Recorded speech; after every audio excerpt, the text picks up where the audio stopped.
in order to really understand how a business works, you have to understand cause and effect. You have to understand leading and lagging indicators. You have to understand how to measure the quality of work through conversion rates, as well as the throughput of a team through the volume of work they're doing. And so you need to understand a lot of these concepts and then understand, well, if marketing does this, how does it affect sales?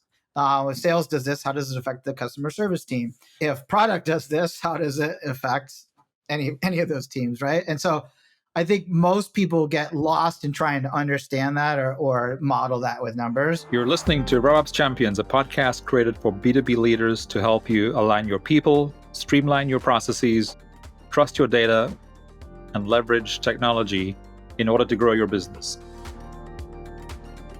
We're your hosts, Brendan Denawell and Amy Weaver. So in 2008 or 9 is when I started the HubSpot Partner Program as a sales rep there. And then, now it generates, I think, 40%, still generates like 40% of HubSpot's revenue. And so, more than $1 billion in revenue. And I was there running that program, managing the sales team, managing the program for the 8 years of my time. So until 2017, I left HubSpot, left it in the capable hands of the management team there. And then ended up joining Databox as CEO. So just to have that background out for your listeners. And then more recently, they made some changes to the program. I don't know which changes you're referring to exactly.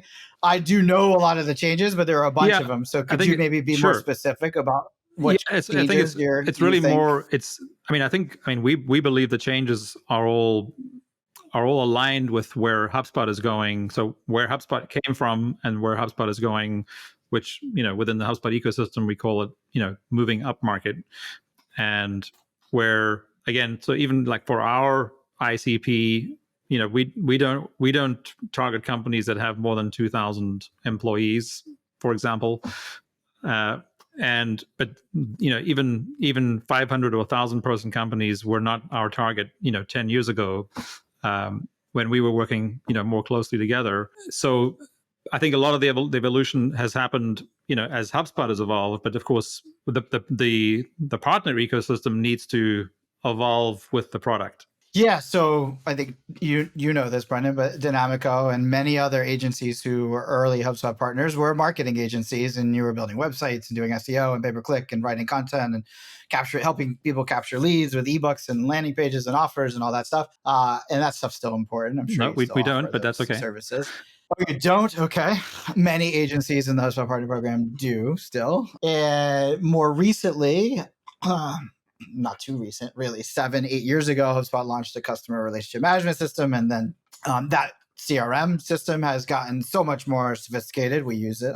We're a customer of HubSpot at Databox. And the capabilities of it lend themselves well to bigger companies. And I think the marketing product is also lends itself really well to bigger companies as well. And the combination of the marketing, the sales, and the service, and the RevOps, the operations hub, and the more sophisticated content management system they have, all that lends itself well now to upmarket customers.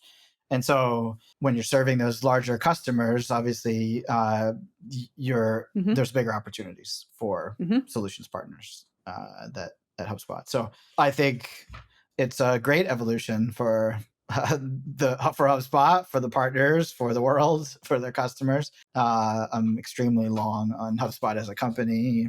I think it's a great opportunity. It's kind of forced them to change the partner program quite a bit. I don't know if that's what you're getting at. Yeah, we're seeing it as a lot more of collaborating, co-selling, co-delivering, co-delivering, that sort of thing. Which again is what's happened in every other CRM ecosystem, that is 10, 20, 30 years older than HubSpot. It's just a natural evolution. Yeah, any enterprise software ecosystem, that's the mode, right? It's generally the software company has built complicated, sophisticated software that requires specialized skills to implement according to the business processes of the company implementing it. And usually the software company doesn't want to be in that business. They want to be in the business of selling and marketing and making and selling and marketing software, but not in the implementation.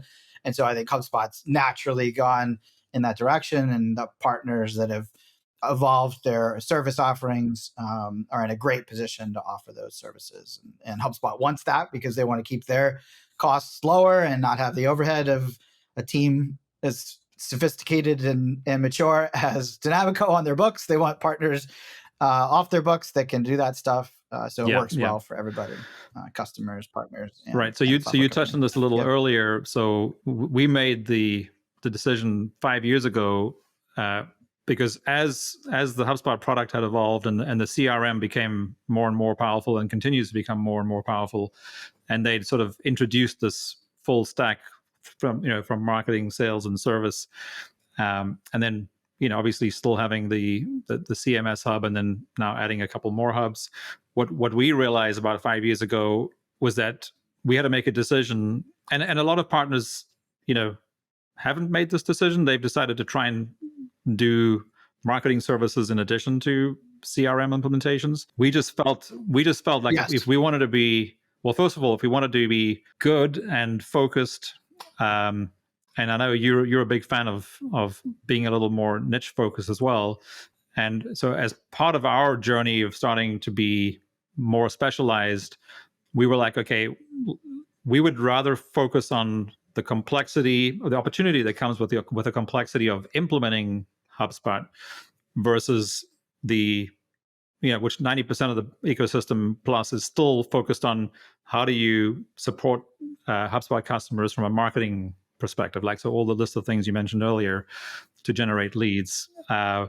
We realized we couldn't be good at both, at the size company that we were, and we the knowledge of what we'd done in the past was super helpful, but we wanted to be focused and really good at the technical implementations, which of course require different people, etc. But it's just interesting to see that evolution and think about it and discuss it with people like yourself who have a really good lens on it, because I know, which kind of brings us into, I guess, the next thing that I want to make sure we talked about as well, which is your transition then to Databox. Can you give us like a bit of a backstory or an introduction to how that happened and what Databox does, and maybe how Databox has evolved since you joined? For sure.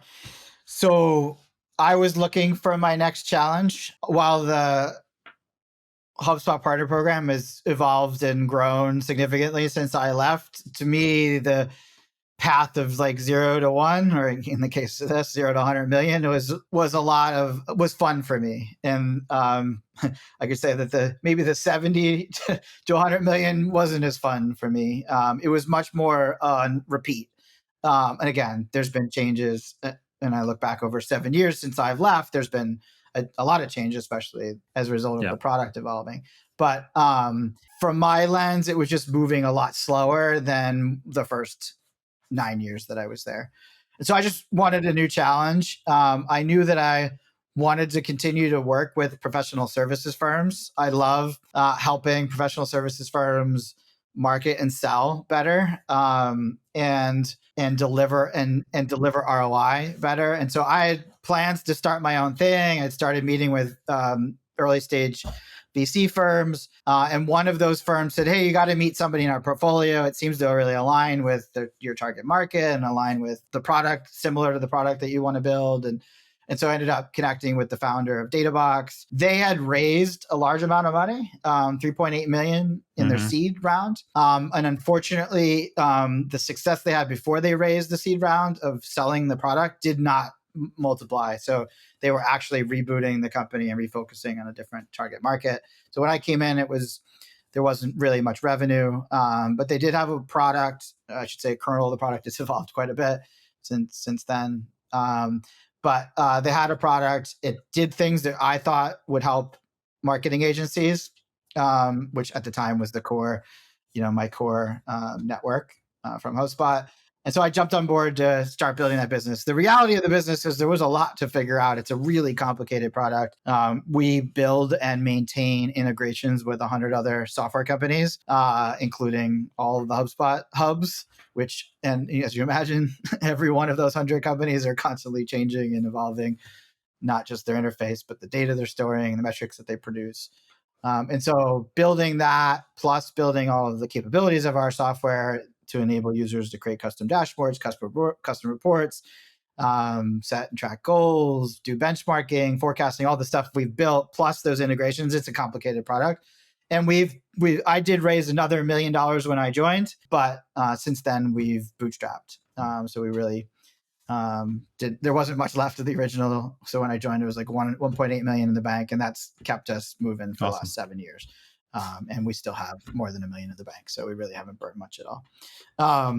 So yeah, that's the story. We now have about 3,000 customers using us. A little less than 1,000 of those customers are some kind of professional services firm. A lot of them are marketing agencies. There's a bunch of RevOps agencies. Increasingly, I'm seeing RevOps agencies kind of get into performance management and analytics more.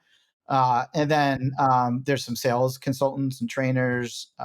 There's a few accountants that use us to help monitor and report financial data to their clients.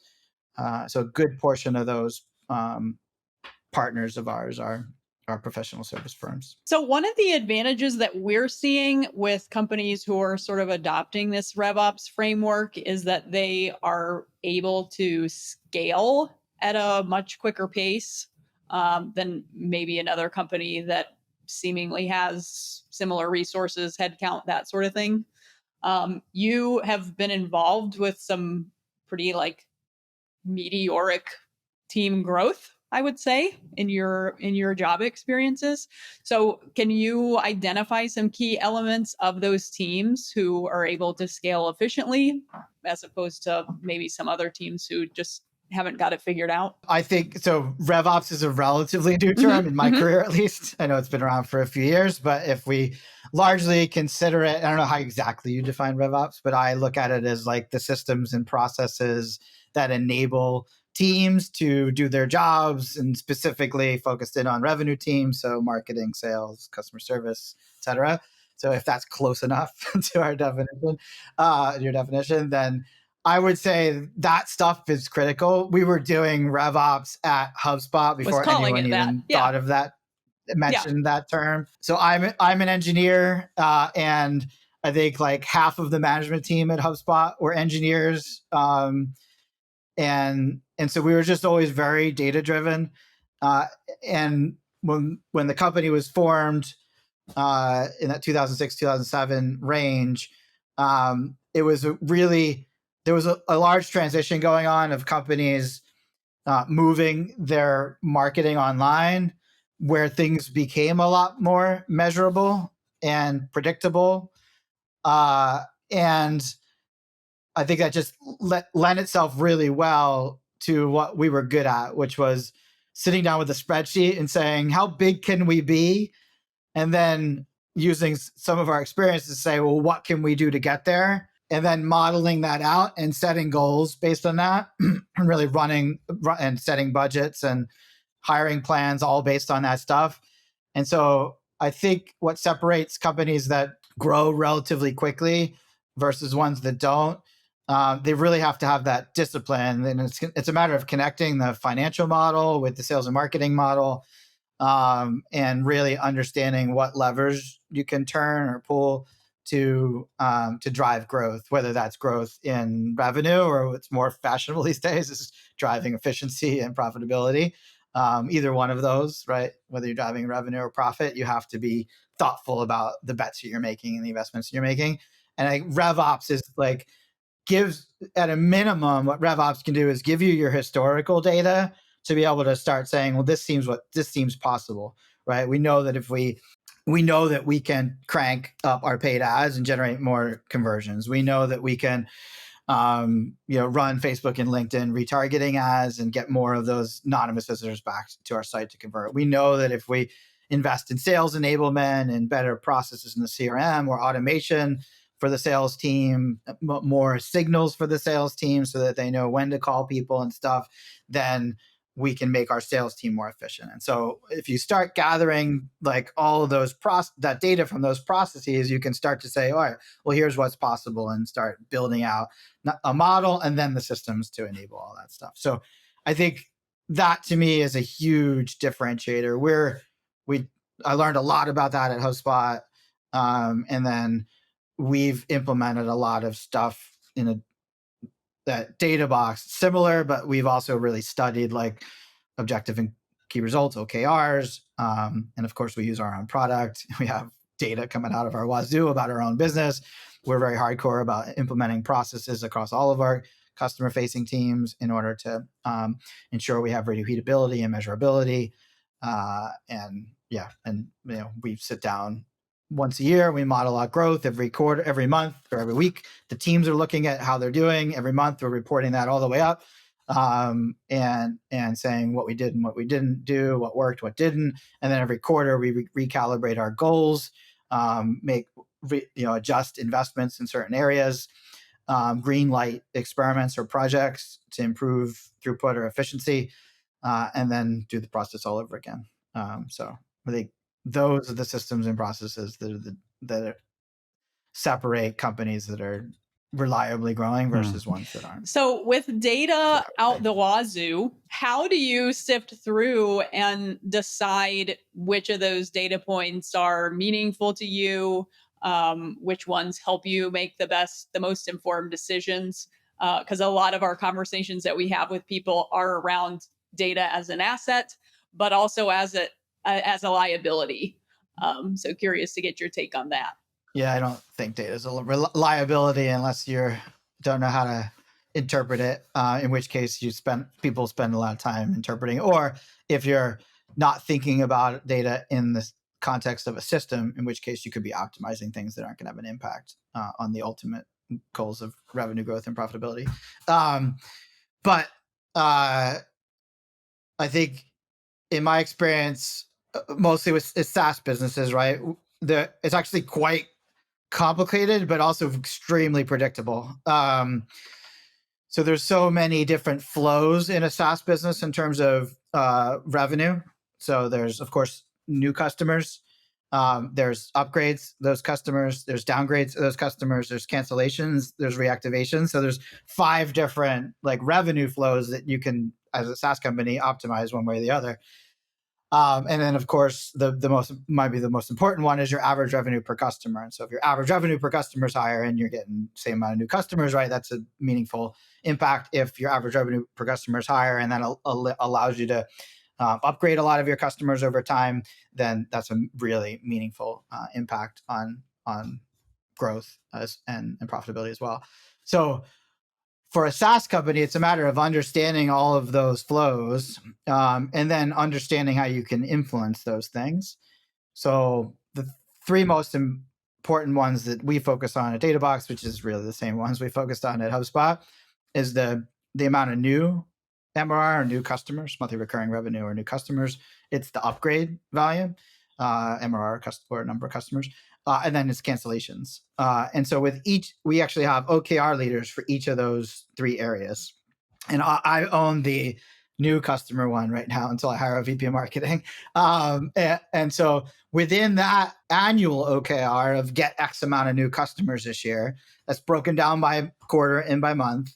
And then we go levels deeper, and we have different ways of driving new customers. So one way is through organic search. We got the majority of our new customers find us from organic search, convert it and sign up for a free product, and then become a customer from there. But I also have other levers. I have a co-marketing team that works with our partners to generate joint leads, which you know about, and then we have a paid team that's pretty new. We're still figuring out how much we can scale that up and whether that's cost effective, but that's one lever that we have to drive. Then once somebody signs up for our free product, we want to get them to be product qualified leads. So similar to marketing qualified lead or sales qualified. Product qualified lead means basically that they are setting up the product to a certain extent. And so we have a product manager and then people that work with him to help improve that over time. And then we have a sales assisted funnel.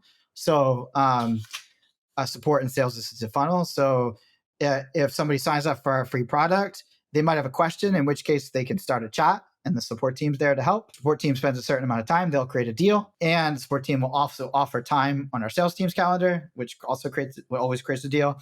And then We also make our sales team available through links on our website and links in the app in the software. And so people book time there. And so I have OKRs, or sub OKRs, secondary OKRs for almost every one of those: organic signups, paid signups, signups from our co-marketing, number of PQLs, the PLQ sign up to PQL conversion rate, number of deals created, and then of course number of customers closed. Some of which are self-serve. Some of our customers try our product and buy it without talking to our sales team. And then most of it, like 70% or so, go through our sales team and are at least have one call. So that's how we manage it, is just starting at the top, which is overall net growth of our company, and then working its way down all the way to signups from co-marketing, a number of PQLs, or number of deals created. Yeah. Okay. So that's really interesting. I guess, Amy, this is probably more directed at you than at Pete, but because Pete, as Amy was saying, we've heard, like in quite a few interviews that we've done in the last few weeks, this theme of data can be an incredible asset, and obviously in the line of business and the actual business that you're in, it's no surprise that the idea of data being liability hasn't even entered your mind. But for a lot of companies, especially when you have leaders joining a company that hasn't been very clear about what they're call it what you will, OKRs, KPIs, metrics, the data, they end up realizing. In fact, we had a discussion this morning, realizing that nobody really knows what to do with all the data that they're collecting. Whereas obviously for you, that doesn't make any sense, because everything you do starts with, that's very strategic about what is the data we should be tracking at every step, of the customer journey, essentially. And who gets visibility to it? Because that's another thing. In our business, everyone has visibility, every single person. And I think that's an important thing. I can't empower the product manager who's in charge of driving PQLs unless he understands what the sign-up volume is, right? And unless he understands the ultimate close rate. It's like, in fact, we meet with, there's 4 or 5 people involved in that one OKR who each have responsibility for the sub OKRs. And we meet and say, hey, it looks like we're down on PQLs right now. Is there anything that you can do, PQL product manager, to drive deals directly for the sales team? And he's like, yeah, I don't think I can influence the PQL number this week, but I think I can help you book 20 more calls for the sales team. And so, like, without that transparency and visibility across the teams and people can't problem solve. And so that, I think that's the so visibility important. is absolutely important. Pete, there's another question I'm really curious about, because you talked about a lot of your OKRs at Databox, but the 2 that I didn't hear you talk about, and probably because for you in the SaaS space, I'm thinking it could be just because it's so obvious to every SaaS leader that the ultimate 2 metrics that you're tracking are LTV and CAC. Is that still the case? Yes, absolutely. So yeah, they're just not as directly influenceable by the team. So I'm obsessed actually with LTV because I want to improve our net dollar retention, which is basically the amount of money a certain set of customers are paying in a certain future time. And so the only way I can improve that net dollar retention, not the only way, but the main way I can improve that net dollar retention is by having upgrade paths. And so I'm obsessed with LTV, lifetime value of the customer. Of course, the other way to improve LTV is by reducing churn. But in a business like ours, where it's largely self-serve or sales assisted, and month-to-month contracts and all that, it's really difficult to reduce the churn rate further without reducing the sales rate up front. And so I'm obsessed with upgrades. Also, I think by us obsessing over upgrades, we're forced to innovate and add more value for our customers. And I think that's also helps us on sales. It also helps us on creating a bigger addressable market, helps us with retention. So that's why I push the team heavy on upgrades in order to drive LTV. Now on CAC, those are largely like my decisions or the management team's decisions on what our CAC is. It's like, are we or are we not going to invest in paid ads? Because it's certainly going to increase our CAC. Are we or are we not going to increase or reduce the headcount in our sales development team? We actually reduced our sales development team down from like 15 to 3 people last year. It was a painful, difficult decision, and all those people are doing fine, but I feel bad about it because we made those hires and it just didn't have the impact that we want. The timing of those hires was probably a little wishful thinking, and so, but when we reduced that team and started automating some of those things and did some training for those teams and aligned incentive for those teams a little bit better, we actually had more output, believe it or not. So, I think those kind of decisions are on me, right? The good one, the easy ones, like, hey, let's spend a little more money on paid ads, or the hard ones, which is like, hey, let's shrink this team. Those are on me, and that's what impacts the CAC. It's not something I can give to one person and say, hey, go, reduce our CAC. Yeah, it needs to be more granular. Yeah. Okay, so then, Pete, the other thing I'm just sort of, while we're still on the sort of topic of metrics and KPIs, et cetera, and with your sort of knowledge and experience in professional services businesses, and as we talked about briefly earlier, I guess the differences between solutions partners in the HubSpot ecosystem right now, they're vastly more different than they were 7-8 years ago or prior to the CRM product, with more and more partners doing what we're doing, which is essentially CRM implementations, and then all the others, well, many others still doing various forms of the marketing piece as for their services. But have you figured out what the most common or I guess which metrics make the most sense for professional services businesses? Oh, I don't spend a lot of time helping professional services businesses like maximize their own revenue and profit. I spend more time helping them think through how to market and sell their own provide value services to their clients. Yeah, that's where I am obsessed. It's kind of what I did early on, as you know, with the HubSpot Partner Program, is helping them improve their sales. So I wouldn't consider myself an expert at running an agency. I'm not that guy. So you know that better than I do. But of course, you obviously have a lot of overhead. You're basically, even though you're selling services, in a way, you're selling hours and some margin on top of those hours. And so I know that most agencies obsess over, what their gross margins are. Some are, focusing on growth. Some are not. You don't need to be huge in order to have, for the owner to do well in a professional services business. Yeah. Well, yeah. No, you are. And then, but I think, so a lot of our clients and a lot of our listeners are also larger professional services firms, because as we know, professional services is a very, very large category, like most industries. So we have a lot of sort of, large engineering firms or, consulting, firms, again, who all consider themselves to be professional services and would completely be nodding their heads right now as you talked about, gross margin and the fact that it's a very people heavy business model. And it was really in addition to like wanted to get your understanding of the HubSpot partner ecosystem. It's more the larger professional services, but if that's not your gig, we don't need to talk about it anymore. Yeah. Well, I think so. My observation of the HubSpot program now is that the ones that have grown at a good rate and are more profitable are the ones that have switched over to offering CRM services. Now, I think there are maybe 50 of the larger HubSpot old partners, been around forever, who maintained some of their marketing services and also expanded in that. And they're doing well. They're riding this next wave, right? They rode the inbound wave, and now they're riding the CRM and RevOps wave that HubSpot's driving.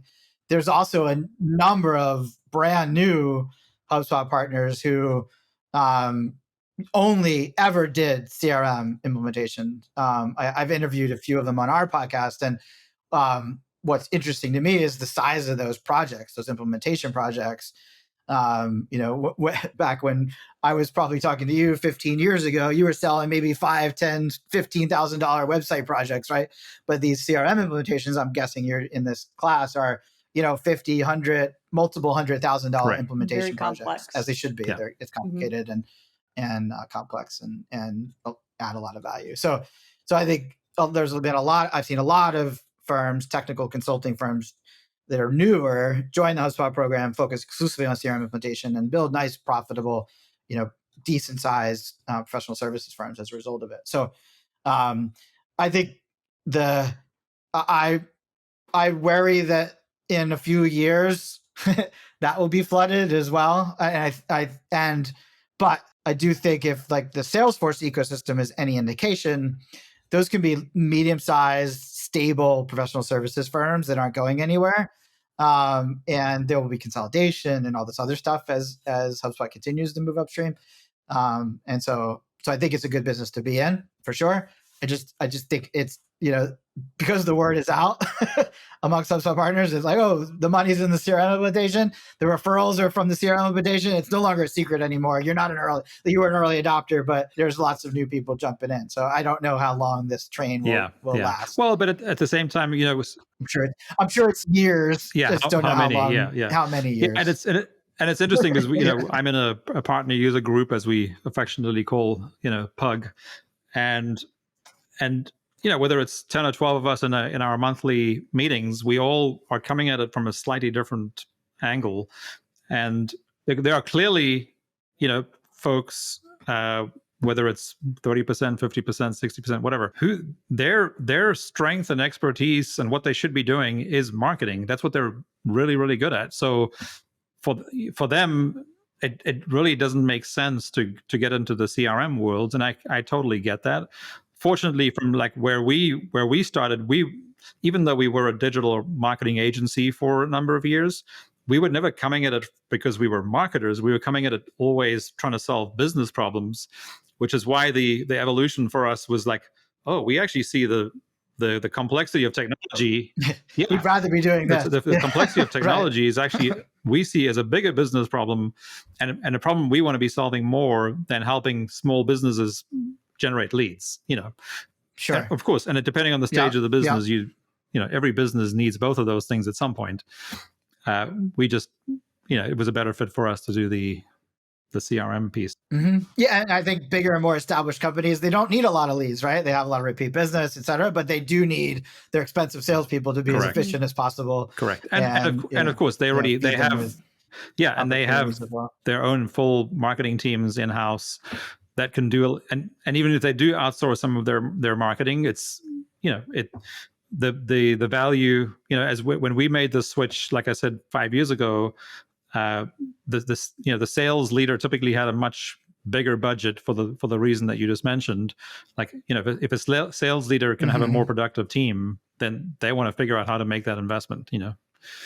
Whereas unfortunately, there's still too many organizations where marketing just doesn't get the same amount of love from the leadership team as sales leader does. Pete, then I guess the other thing I wanted to make sure we talked about, because I think it's a really interesting model, and I know it's one that you talk about a lot, directly and indirectly on LinkedIn and social media, which is your benchmark groups. Is that something you'd like to chat more about and kind of? Sure. Yeah, I love talking about benchmark. And kind of how how you how it started and what the big benefit is for people to do something similar, or even to participate in benchmark groups with Databox as a way to kind of learn about how they work. Yeah. So as I mentioned earlier, like, it's been difficult to build Databox as a business. We were doing fine. We're profitable. We're growing 30% year over year. We're doing $8 million in annual revenue. So we're not a huge business, but we're, stable, successful business. But it's been difficult because the product is complicated, all the volume of integrations we have to support, et cetera. The other reason it's difficult is because of the question that Amy asked earlier, similar to the question that Amy asked earlier. Most companies, most business professionals, their eyes glaze over when they see a spreadsheet filled with numbers or a dashboard with a bunch of reports. I think in some cases, people are just literally intimidated by numbers and charts, and I have trouble empathizing with it because I'm very mathematically inclined engineer.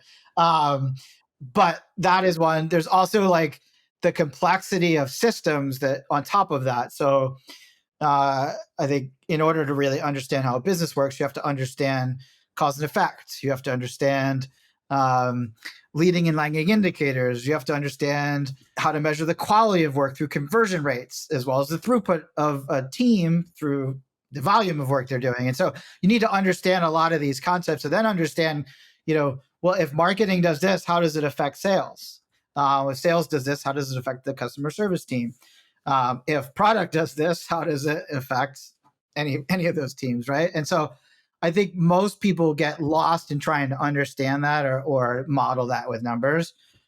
And so what we realized is that just helping people pull all their data together in one spot and monitor and report it and set goals against it wasn't enough. And we could see like in our usage data that a lot of companies unfortunately don't even set goals or track goals. Right? They're like, yeah, as long as we're doing the same or a little better, that's fine, and we'll check in next month to make sure that that's happening. Right? Yes, exactly. And so we realized like it's like the stuff we take for granted at Databox, and I think even the management team at HubSpot took for granted, is that most business professionals don't have high numeracy. They're not really fluent in this stuff. And so we thought, was like, well, how can we make it easier? And we've already made it easier for them to point and click and like get a dashboard live with the right metrics. And we've tried to make that as setup process as easy as possible. But the interpretation and the analysis is still relies on a human. And so with the rise of AI models, we've been able to build a series of features that answer a bunch of business questions that elude most businesses. The first one is, how does our performance compare to companies like ours? And that's where benchmarks come in. The second one is, what is our likely performance in the future for a given metric or a given set of metrics? And that's forecasting based on historical data and user inputs. The third one is, what are the things that we can do today to impact the metrics we most care about tomorrow or next month or next year, right? And so that's leading and lagging indicators and understanding the correlation between metric X and metric Y.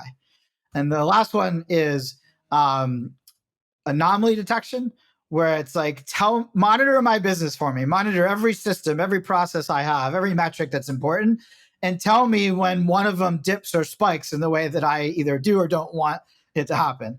And alert me as soon as that happens, within the day or the week or whatever the appropriate time range is, and tell me what I should jump on. Yeah, what does it mean to address that? Yes, exactly. So like, for example, you generate a lot of late leads, but the sales team for some reason doesn't log the same amount of calls, and that conversion between leads and calls, that conversion rate, it's not something anyone's ever going to log into a dashboard and check randomly. You might if you have a really good big sales app team, but if a computer can very quickly see, oh, okay, well, that conversion rate dropped significantly this week, so we should alert somebody to say, hey, it looks like you got a lot of leads that haven't been contacted, and dig into why. So by using these models, we can start to deliver insights to business professionals and then back that up with, of course, with the data. But the insight is the part that they have trouble. The insight is what blows people's minds and say, wow, I had no idea it really meant this. Yes. And so for our partners, what we're focused on is helping them go into their clients at a much more strategic level. So instead of saying, hey, we can run your paid ads and your SEO and implement your sales systems, your CRM, et cetera, it's, hey, what are your business growth objectives, revenue and margins, right? And then what are the things you're doing? What systems are you using to measure that now? What data can we pull from that? And how can we start understanding, is your performance on par with others? What is your likely future performance? What things can we do now, next week, next quarter, to improve your ultimate outcomes? And how's that going right now? So are we on track or not?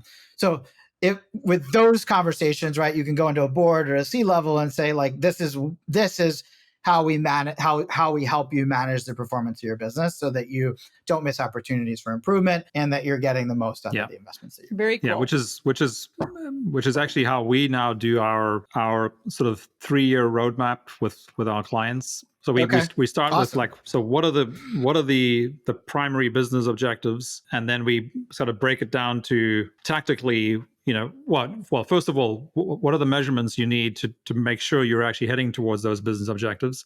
And then what do we need to do tactically? So it's like a triangle. So business objectives, tactics, and measurement. And then we revisit those. So then we break it down to an annual plan, and then you break it down to a quarterly plan. So what do we need to do for the next 90 days tactically to make sure we move those numbers in a way that we know will ultimately get you to your goal in the long term. That's awesome. And are you doing that in relation to work that you're doing, or also in relation to the work that the client might be doing? Well, I guess both. Because what we're trying to do is help them figure out what these kinds of things that they're missing. And if they're not missing them, figure out what we need to do from a technology stack integration, single source of truth perspective, so that we help them drive the data, but which has to be mapped to the processes from marketing to sales to service,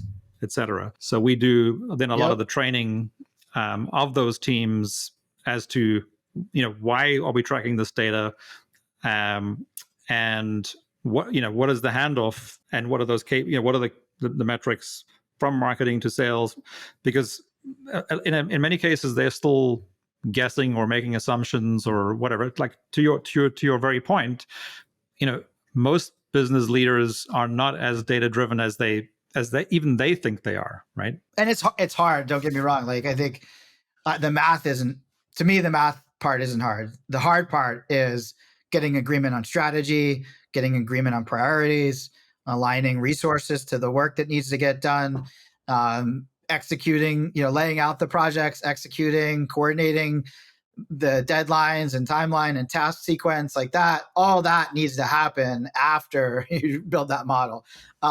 Fortunately for me, I have teams of people that do that work. It's not my strength, but that's the hard part, is like, connecting the 3-year vision to the daily activities and the weekly reviews and the month planning and the quarterly recalibration and all that stuff. That's really the hard part. Yeah, it requires a lot of discipline. I think we hear that a lot here, like every week. It's the soft stuff is the hard stuff. It's because it's the communication and the training and the change management component of all these things that have to happen. That's the really hard part. But of course, it's not visible.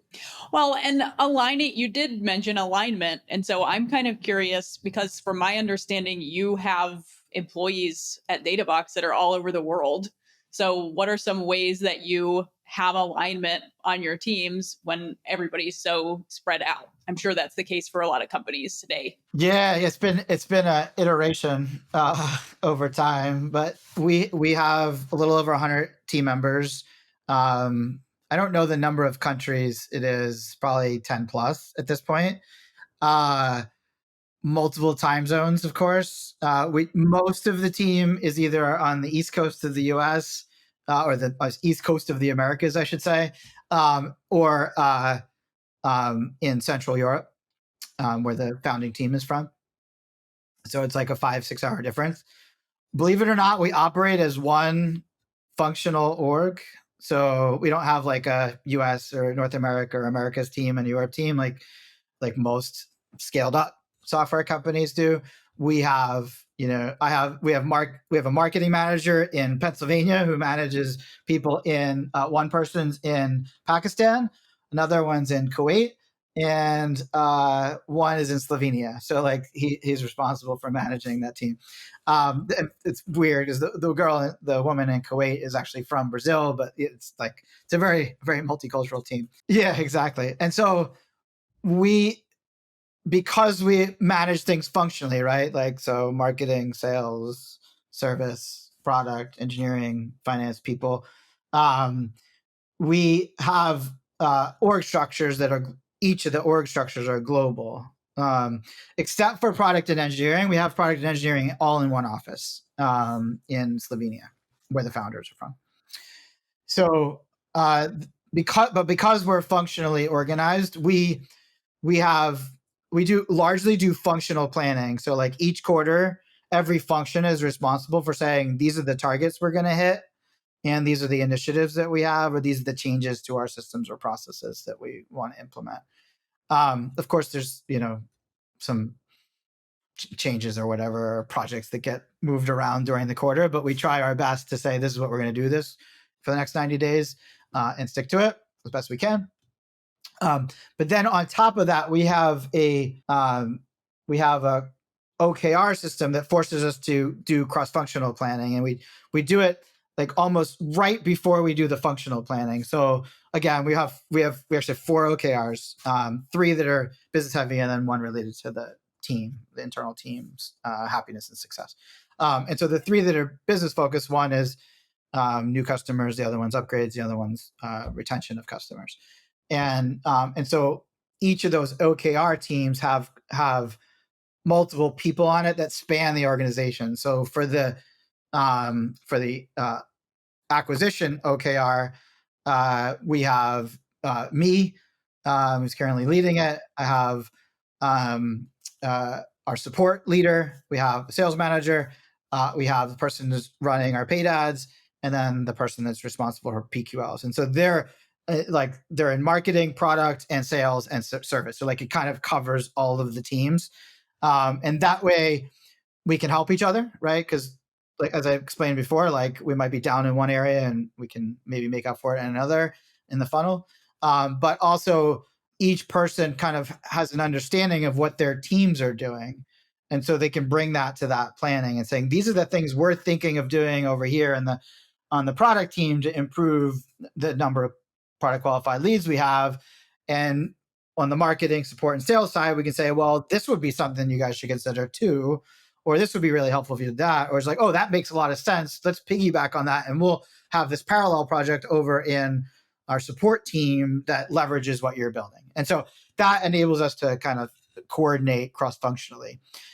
We also, in addition to the OKR teams at the level, we also have our management team who then meets to review every OKR every month and how it's going, and then coordinates both the functional and the OKR planning because all of the people roll up to that management team, whether you're in an OKR group or functional planning, like you're going to ultimately roll up to this group of 6 of us. So yeah. And then we also have in parallel, like our apps and analytics team, 2 members. It's really just, it's 2 main members that sit in on the management team, even though they don't manage groups of or teams.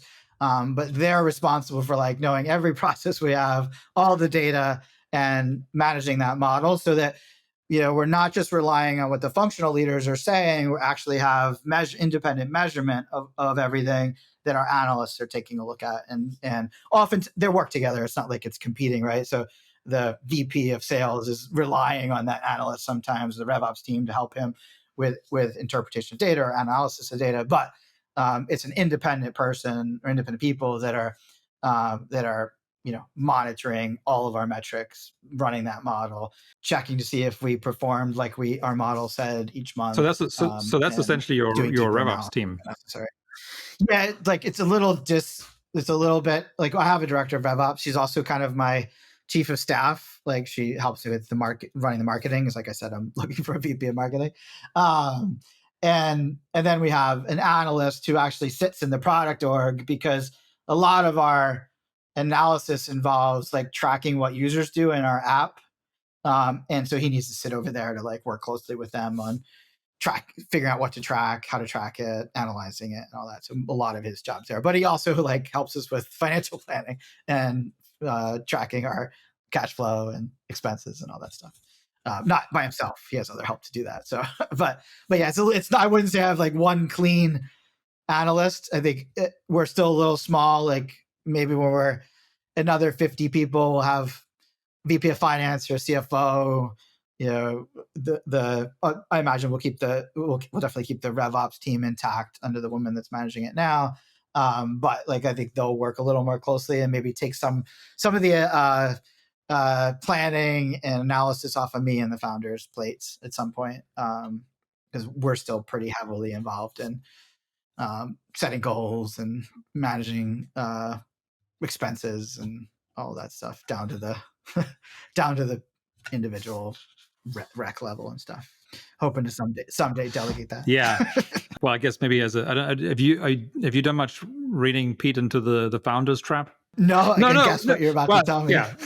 No, it's I mean, I'm in a lot of sort of business peer advisory groups and have been for a long time, but it's one of those things, especially for the founders in these groups like myself, where we but it's a real thing, and I have many scars. It's hard. You're saying it's hard to let go of things. But the reality is, until you do, you're typically one of the bottlenecks. But yeah, it's a really my next thing to delegate is marketing, and then there's plenty of other things I'd love to delegate. But you're right. It has to be strategic and I actually span the whole spectrum in terms of the things I do. I like there's things that I do that are individual contributor level. I lead our efforts on LinkedIn. It's kind of happenstance, right? I have a following. I have experience that allows me to write things that people want to read. So there isn't someone else that could do that right now. And I think it's important to build that channel. Mm-hmm. Helps us in so many ways.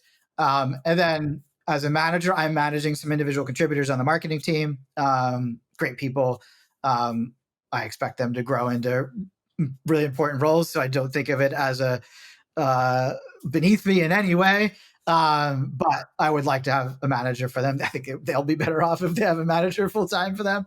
And then, certain things where I'm still involved very heavily in the strategy setting on certain areas. So it's a little more director VP level.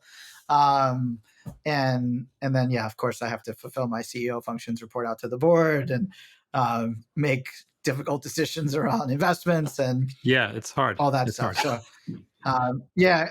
it's definitely difficult balancing act. Yeah, and some days I'm like, I just need a freaking nap.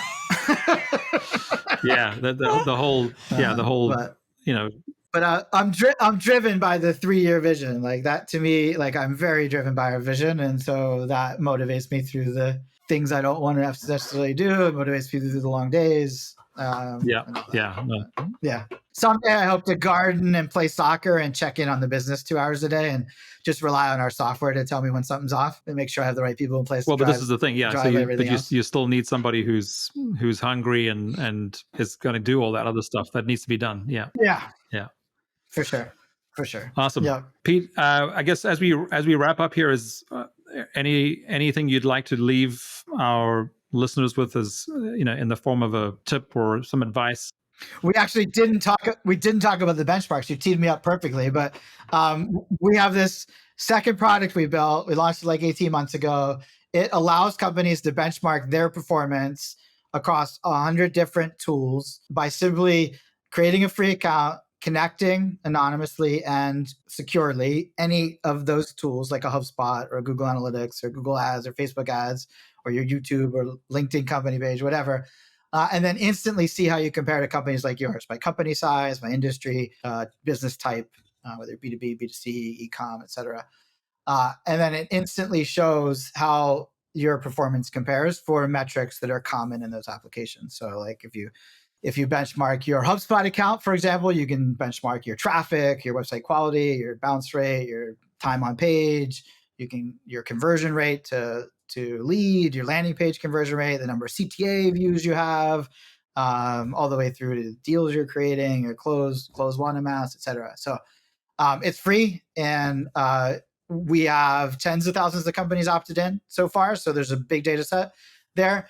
But that project won't be done until every company in the world is in there, because I'll never be able to say that the data is perfect until that happens. So, and of course that'll never happen, but we have an ambition to help lots of companies understand how their performance compares to others. So check it out. It's benchmarks.databox.com. No, that's cool. And I actually, I'm glad you brought us back to that, because as you were explaining some of the challenges that you were having earlier on with businesses not being as, data driven, what I think you sort of leaned into there was the fact that because this is why you see so many sporting analogies in business, especially in the US, and that is that competitive nature of business leaders, right? No matter what business or functional area they're in, they're typically competitive people, and when they're just looking at data without comparison, it means less to them. But if you can suddenly tell them, you're in the 90th percentile or the 30th percentile or the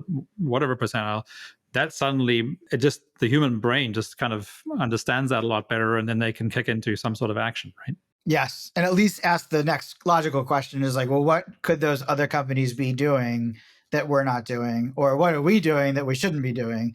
And then that leads into how to improve the business. And if they're having that conversation with someone like you, where you've seen the movie across tens or hundreds of companies, you can say, hey, well, here's what I've noticed you aren't doing, or here's what I noticed you are doing that you should stop doing, or hey, we should set this process or system up so that we can measure this and see how it impacts this more important metric that you're underperforming on. Yeah, that's what we're hoping to achieve. I think more and more companies will compete on the differentiation and value of their product.